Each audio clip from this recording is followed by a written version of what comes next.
Bismillahirrahmanirrahim. Assalamualaikum warahmatullahi wabarakatuh. Nama saya Awangku Muhammad Amirul Hafizuddin, dan hari ini saya akan membuat ulasan tentang 4 topik, iaitu motivasi, kreativiti, pengurusan bilik darjah dan interaksi. Okey, bagi tajuk motivasi, motivasi ialah penggerak atau perangsang atau dorongan dalaman dalam mencapai sesuatu. Kebiasaannya dalam mencapai kejayaan. Dalam konteks pembelajaran, motivasi adalah perangsang untuk pelajar untuk berjaya dalam mata pelajaran ataupun subjek. Motivasi terbagi kepada dua, iaitu motivasi intrinsik dan motivasi ekstrinsik. Motivasi intrinsik adalah merupakan kemahuan atau keinginan seseorang individu itu untuk membuat sesuatu demi kepuasan diri dia sendiri. Kalau dalam konteks pelajaran dan pelajar ingin berjaya dalam pelajaran itu adalah sebabkan dia tidak mengharapkan apa-apa balasan. Sebaliknya, dari segi motivasi ekstrinsik, motivasi ini adalah lebih kepada dapatkan ganjaran. Bila mana pelajar tu membuat sesuatu, dia buat benda tu kerana inginkan ganjaran. Sebagai contoh, ibu bapa menjanjikan seorang anak untuk belikan sesuatu seperti permainan video. Bila mana pelajar itu cemerlang dalam peperiksaan, sebagai contoh dapat straight A, maka ibu bapa akan hadiahkan permainan video. Jadi pelajar itu pun belajar bersungguh-sungguh demi permainan video.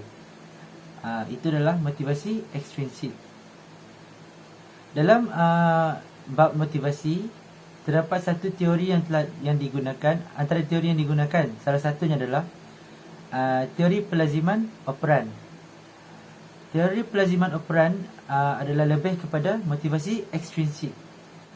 Dalam teori pelaziman, terdapat satu aspek yang dinamakan aspek peneguhan.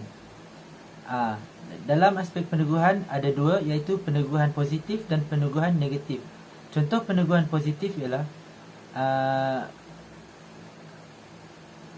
bila mana pelajar, kita tanya soalan dengan pelajar dan kita bagi ganjaran, maka mereka akan suka dan ingin meneruskan menjawab soalan tersebut. Atau contohnya kuis. Sebagai contoh kuis, bila mana pelajar jawab dengan betul, maka kita bagi ganjaran, maka yang lain akan ingin menjawab soalan tersebut disebabkan ganjaran tersebut. Kalau dari segi peneguhan negatif, sebagai contoh, seorang ibu mengambil anaknya yang menangis kerana tidak tahan mendengar anaknya menangis dan bising. Okey, itu dari segi motivasi. Seterusnya dalam bab kreativiti. Okey, apakah maksud kreativiti? Kreativiti maksud keupayaan mencipta atau daya cipta. Kreativiti ni bebas, dia tak ada had. Jadi tidak terbatas untuk seseorang itu mencetuskan kreativiti. Kenapa pentingnya kreativiti? Okey, dari aspek guru, kreativiti ni penting untuk menarik pelajar untuk belajar. Kerana sebagai contoh, kita kan menggunakan buku teks. Jadi bila dalam buku teks, contoh buku teks sejarah, dalamnya adalah tulisan dan cerita yang panjang, yang mungkin agak membosankan. Jadi guru perlu ada kreativiti untuk memastikan yang pelajarnya tidak bosan dan tidak bosan. Dari aspek pelajar, kenapa pelajar perlu kreatif? Supaya dapat menaikkan tahap pemikiran pelajar tersebut. Semakin tinggi kreativiti pelajar tersebut, semakin tinggi tahap pemikiran pelajar tersebut. Okey. Bab yang seterusnya adalah pengurusan bilik darjah. Guru berperanan sebagai pemimpin dalam bilik darjah. Dari situ pengurusan bilik darjah boleh didefinisikan sebagai tindakan serta strategi guru untuk mengekalkan peraturan kelas dan mewujudkan kelas yang kondusif, memastikan rutin kelas berjalan lancar dan menghadapi tingkah laku murid serta dapat menarik perhatian murid kepada pembelajaran. Okey. Ciri-ciri bilik darjah yang kondusif adalah guru dan murid saling menghormati di dalam kelas. Maksudnya guru buat baik dengan pelajar, pelajar pun buat baik dengan guru. Tiada konflik. Dan seterusnya murid menerima secara positif peraturan dalam bilik darjah, di mana pelajar tidak memberontak dengan peraturan yang ditetapkan oleh guru kelas, dan pelajar akur dan tiada masalah untuk mengikut peraturan. Yang ketiga adalah wujud perasaan kekitaan sebagai satu keluarga dalam bilik darjah. Di sini maksudnya guru dan pelajar menganggap diri mereka adalah sebagai satu keluarga.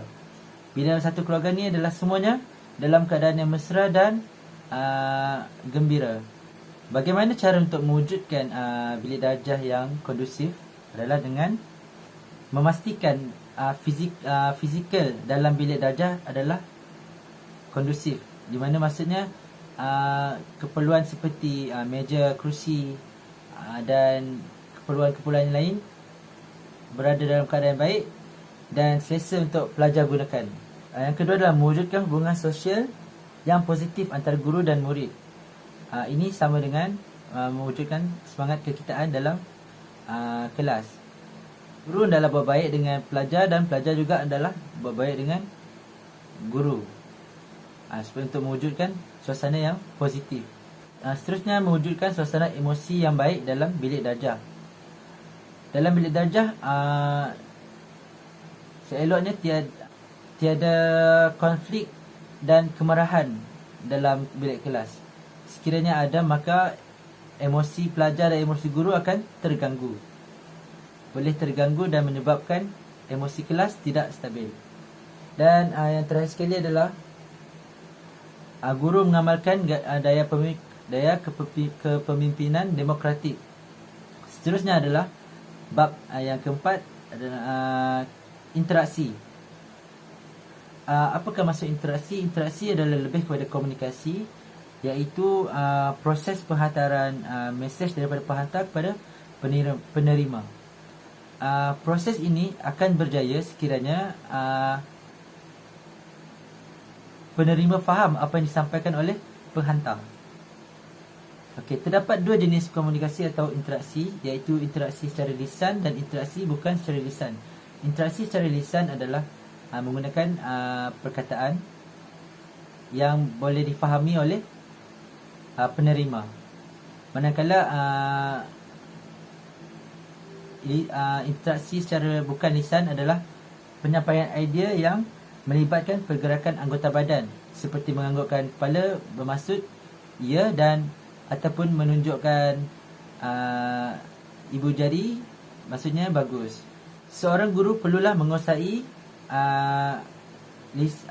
kemahiran interaksi, iaitu interaksi lisan atau sosial untuk lisan dan bukan lisan, untuk memastikan pengajaran dan pembelajaran dapat berjalan dengan berkesan dan mencapai objektifnya. Sekian setakat itu saja daripada saya. Yang baik itu datang daripada Allah dan yang kurang itu datang daripada kelemahan saya sendiri. Sekian wabillahi taufiq wal hidayah. Wassalamualaikum warahmatullahi wabarakatuh.